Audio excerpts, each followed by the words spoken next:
Hello everybody and welcome back. This is Not a Pro Gardener here. We are in zone 6B, now 7A. Now, what we're doing today is we're going to be doing a garden cleanup video. We're going to be hopefully taking care of all this stuff here and maybe even taking care of all that stuff in there. I mean, mostly we're going to try to make it about the high tunnel and see what comes of the video. I want to talk about some things, you know, the varieties I planted, stuff like that. And we'll kind of just see where it goes. I want to talk about my future plans for this little thing right here. And we're just going to try to rip everything out and we're going to harvest everything. The reason we are going to be doing this today is because we have a little bit of time and I'm going to use this tunnel hopefully as kind of a winter coop situation. So I want to get all this ripped out of here and I want to throw some wheat seed in there to try to get some sprouts germinated and have something growing. And then we're going to be bringing our chickens over here just to put them in here for those super cold days. They're going to stay over there on the Green Hill Zone, and then they're going to be coming and going in here whenever it's like so cold, you know, and we're going to try to keep them cozy in here and happy and stuff like that. Pretty much going to rip out all the tomato vines after we harvest everything that we want. We might even harvest some that are kind of rotten or stuff like that, and we might give them to the chickens. You know, they seem to enjoy some that are like, you know, those overripe tomatoes are really sweet. They really seem to enjoy those. It is the 4th weekend in October, and we are just now getting to this. It's a little bit later than I'd like to, but better late than never. The main thing is I'm going to have something growing, hopefully in the ground, which I'm pretty sure will be just fine. And then I definitely want to have that place to, so I'm going to give this garden bed a rest. Kind of miniature cover crop it just to give the chickens a little bit of greenery to pick up, you know, some seeds and stuff. And then we're going to be doing kind of like a rotted hay bale in there. We're going to throw a bunch of that in there to kind of do a deep litter method on it, just to kind of give this garden bed a rest. And before we do all that, I'm hoping to get in there subsoil and maybe till the top 2 inches roughly, maybe 1 inch to 2 inch, whatever, something close to that, not very much. And, you know, then we're going to broadcast the seed. Then we're going to, after the chickens tear that up, then we will do the deep litter method in there with some rotted hay bales. And hopefully that'll work for next year to kind of be like a mulch, because I'm wanting to plant my, you know what, I'll save that a little bit from now. We're going to talk about that after I get it cleaned up. We'll talk about what my plans are for in there a little bit better, and you get a better idea. It is 62 degrees outside, cloudy, and it is such a nice morning. We're just right now getting some small showers, not very much. It's going to be over soon, which kind of stinks. We really need some rain here. It's been over a month with no rain. It's getting kind of tough out here, so I'm sure others have it worse, but just to kind of paint the picture we got going out here, just giving you every facet of information. So let's go ahead.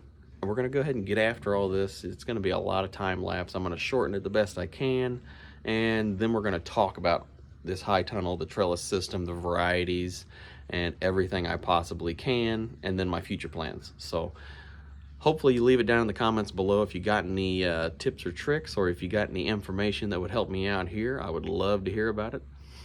All right, so let's get after it.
so as you can see, we removed the 2 outer rows of tomatoes, which were our Pink Wonder tomatoes. Now, as you can see, there's quite a bit of stuff to burn here. So, one of the problems, I only had like 2 problems doing this whole setup up here. Now you can do it with 5 rows. I have 1, 2, 3, 4, 5 rows of tomatoes in this tunnel. You can do that. The only problem with that I had was there just was a little, I knew it was going to be really tight, and I knew I was going to be brushing up against them, which I do not mind that. And I didn't have problems with diseases because I really kept up with the pruning and stuff. So the only problem that I actually had with this whole system was that whenever I was, so before this thing even had tomatoes, let me set you down here. Before they even had tomatoes, I would have to get in between the tomato plants, and that was fine. I knew this was how it was going to be, but I didn't think about the flowers. The flowers that would come up on these tomato plants, I did not, that's the only thing I did not factor into this whole thing. And when I would go to prune the bottom leaves and all that stuff, my rear end would accidentally brush up against the flowers of the opposite row of plants behind me.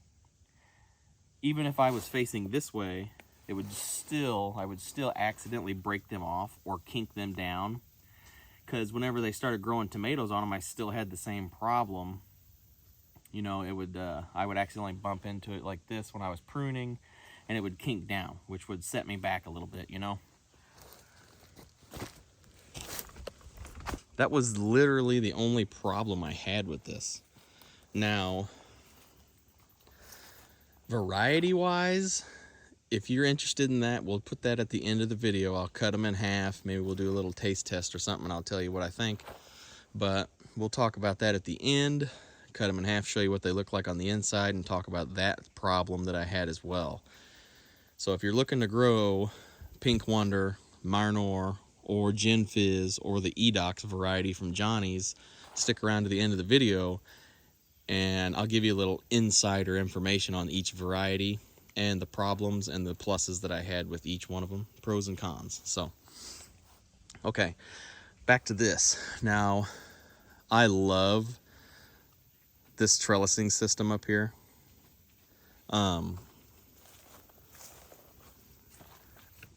I put in 5 trellising hanging wires here, 4 cables, and the one in the middle and the top up here, that was just some leftover synthetic rope that came with this high tunnel.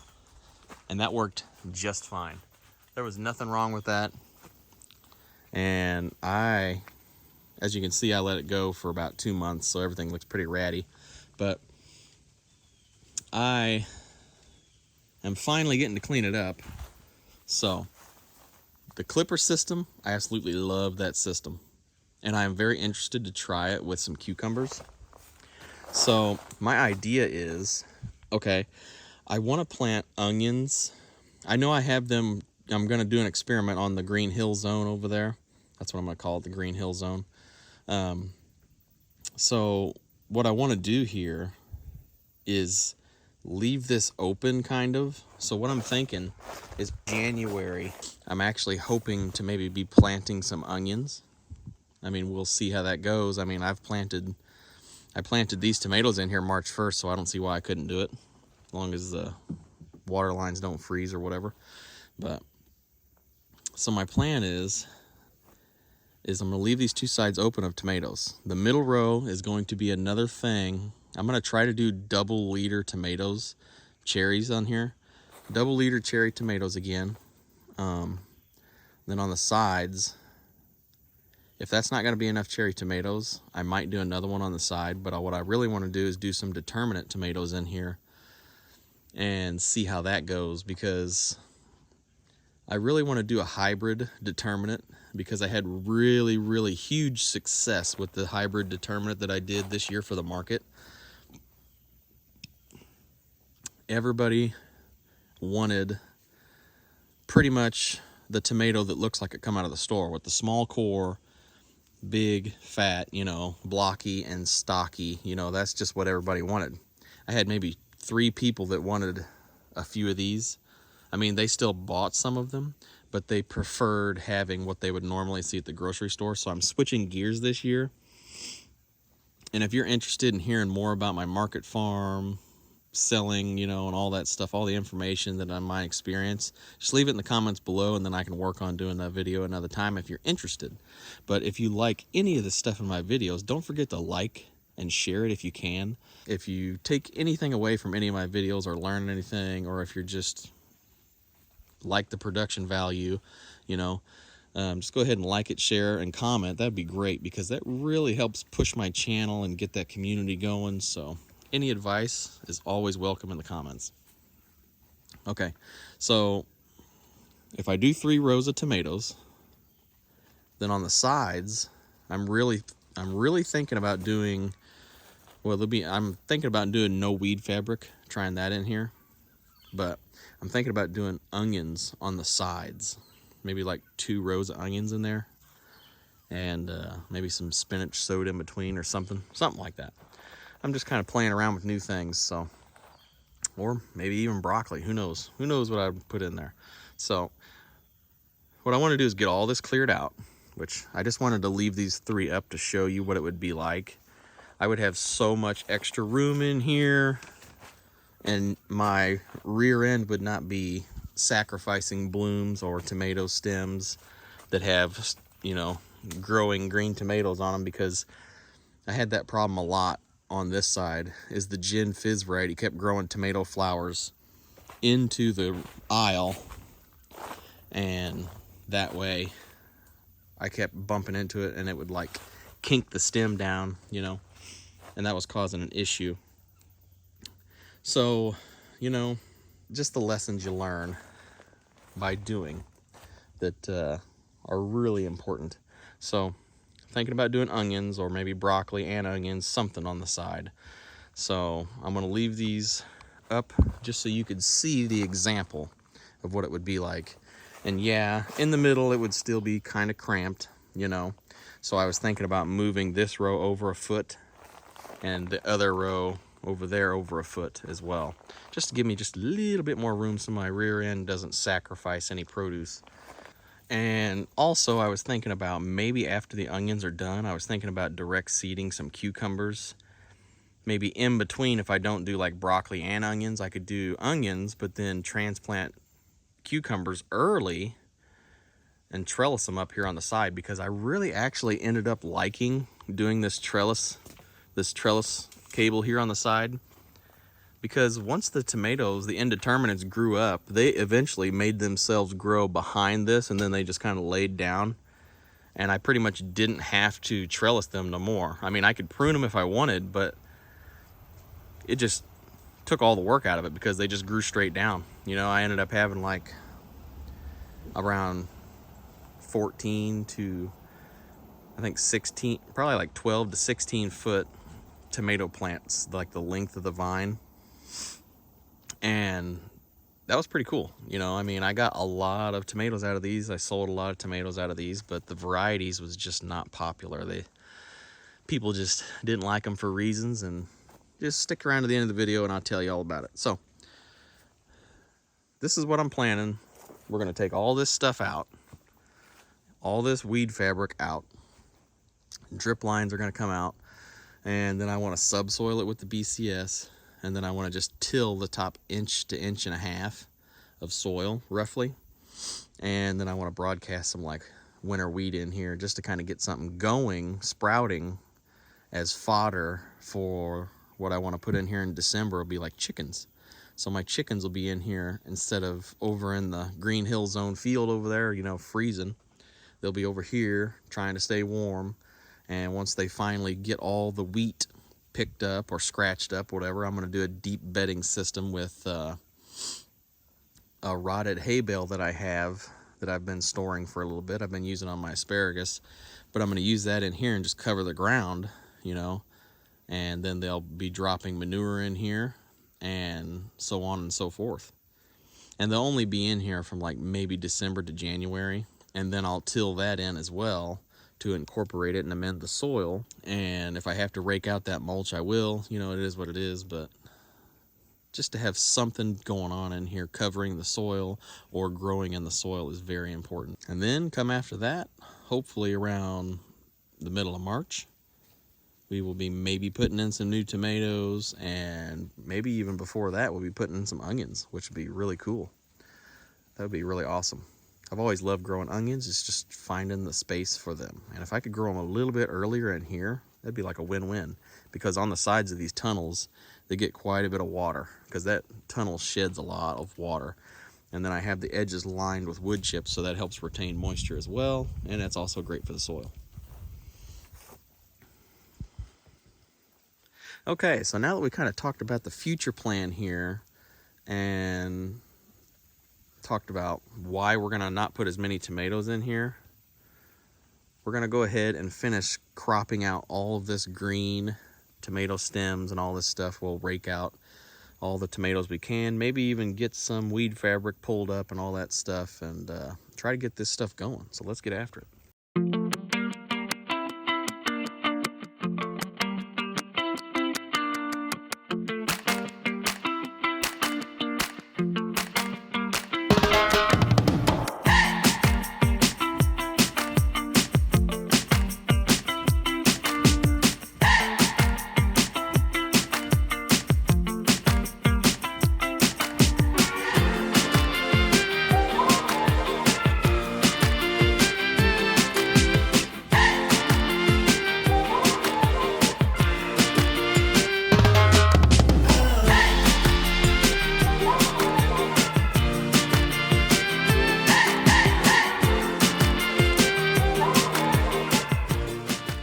All right, everybody, are you ready for the big reveal? And ta-da! There's absolutely nothing left. What a magic trick. Okay, so as you can see, we took out all this stuff with the lawnmower, pretty much dropped the deck on. It's so dry that I just dropped the deck on low and I just pretty much dragged it across the top edge of the soil, and it just ripped everything off. And then I just mowed the leftover grass that was in between everything. Tons of weed seeds. So now we can't use our subsoiler in this plot because I have drainage downspouts going through here. So I don't want to accidentally hit that. So this is just going to get tilled the top 1.5 inches roughly. And then in here, you can kind of see we had a row here, there, and on the very ends there and there. So I'm pretty much gonna go like 10 inches to the left, roughly, and subsoil that 3 passes, hopefully. This stuff was so hard I could barely pull out the staples, however you want to say it. I could barely pull them out. It was literally compact. It is compacted in here so hard, guys. Like, you can see how dry and clay. It's just straight up clay. And I'm not going to throw any amendments down because we're going to try to overwinter our chickens in here for the cold season. So pretty much what we got going on here is we are going to be putting a row of cherry tomatoes, determinants, and possibly another row of determinants or cherries, because I don't want to put a row of cherries down there. I'd rather just keep them up here because I like this trellising system for that indeterminate variety so much. So I was thinking about just doing 2 determinate rows down there and just 1 up here for early tomatoes, and 2 rows of cherries is what I was thinking. And then maybe onions on the side. We're going to go ahead and subsoil as much as we can here. Get it subsoiled, and then we are going to possibly till the top 1 to 1.5 inches. I don't really want to till it up too much. And on a side note, this idea I had for this door system, this worked unbelievably so well.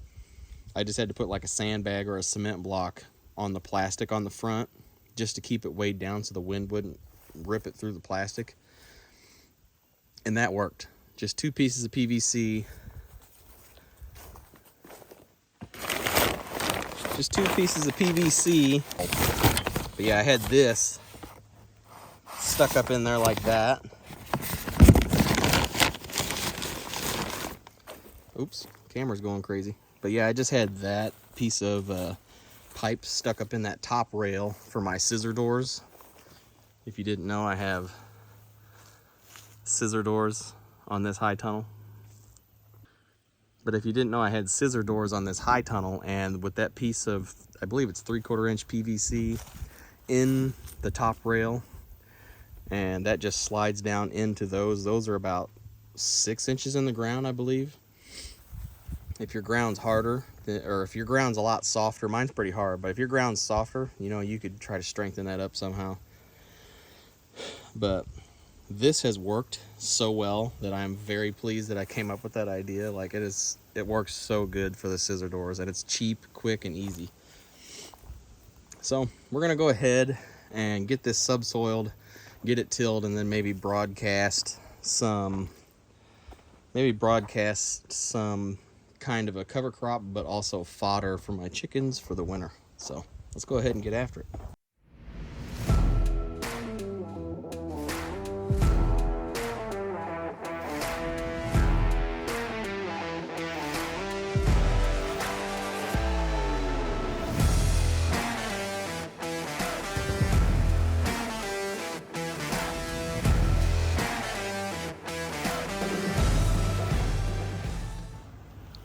Okay, so we subsoiled it, but I just wanted to just take a second just to show you. Oh yeah, that's just all clay.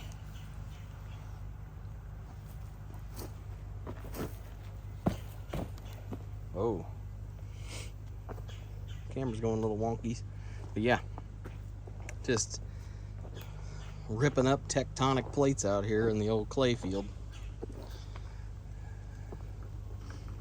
Anyway, got some aeration down in there. I mean, now we're gonna just try to till the top 1.5 inch roughly, and then we're gonna broadcast kind of a fodder for my chickens in here for the cold winter. We got all kinds of stuff done here today. We finally got this high tunnel cleaned out. Got to have a garden clean video for you guys. Hopefully you enjoyed it. If you enjoy it, like the video. It's a completely different area.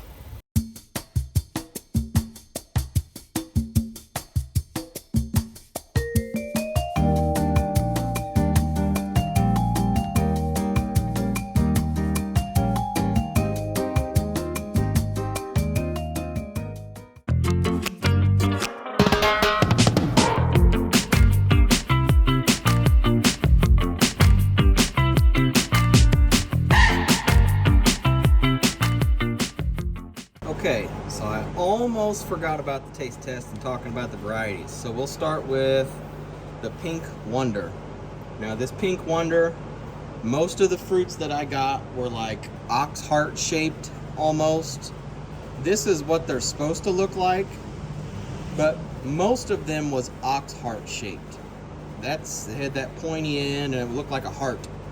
But this is what it's supposed to look like. Now, one of the huge problems we had with this in market, we'll see if this one's got it, but just about every one of these tomatoes, well, this one kind of has it, but they had a long, it was almost 70% of the tomato had a core in it. And now the core was soft, and the customers probably could have ate it, but there was 2 people that complained about that, specifically that bigger core. And it was only with the Pink Wonders. There wasn't none of these other ones that had that. The Pink Wonders were the only ones that had that.